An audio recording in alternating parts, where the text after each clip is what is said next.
In this video, I'm going to explain to you why I keep seeing Palestinians being called barbaric, savage terrorists. So we're in the late 1800s and there's a lot of anti-Semitism going on in Europe. This anti-Semitism leads to the creation of a movement called Zionism. Zionism was basically the belief that Jewish people needed their own state. So they went to Argentina, they went to Uganda, but ultimately they decided on Palestine. But who was in Palestine? Palestinians, who were not just Muslims, by the way. They were Christians, Jews, Muslims, but they were all identified as Palestinians living in this land.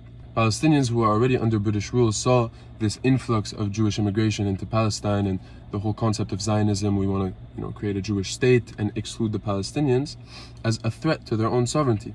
So in 1917, the British signed this document called the Balfour Declaration, which basically said, yes, the Jewish people are going to get their state, we're going to help them, and fuck the Palestinians, basically. And after one of the most horrific events in history, the Holocaust, there was obviously a great influx of Jewish immigration into Palestine once again. So from the early 1900s until 1948, there was a double colonization happening to the Palestinian people. There was, first of all, just the British presence there, and then there was the mass Jewish immigration that was funded by the British with no regards to Palestinian sovereignty. And in 1948, the Nakba happened. The Nakba, which means catastrophe in Arabic, was the ethnic cleansing of almost 1 million Palestinians, including my grandfather. And since 1948, Palestinians have been two things: stateless and living under a military occupation in Palestine.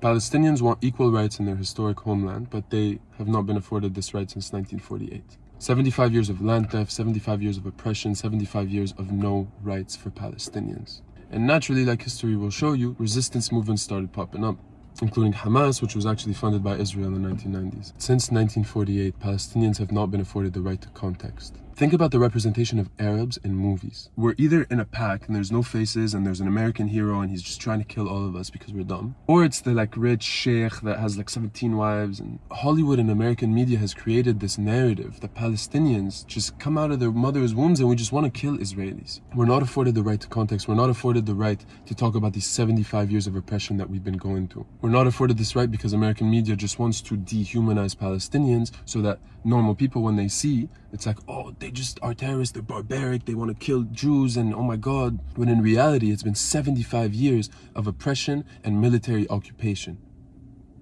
75 years. So as you navigate the news these days and you see that Palestinians are savage terrorists, we're barbaric, just keep in mind our fight for freedom and justice over the past 75 years.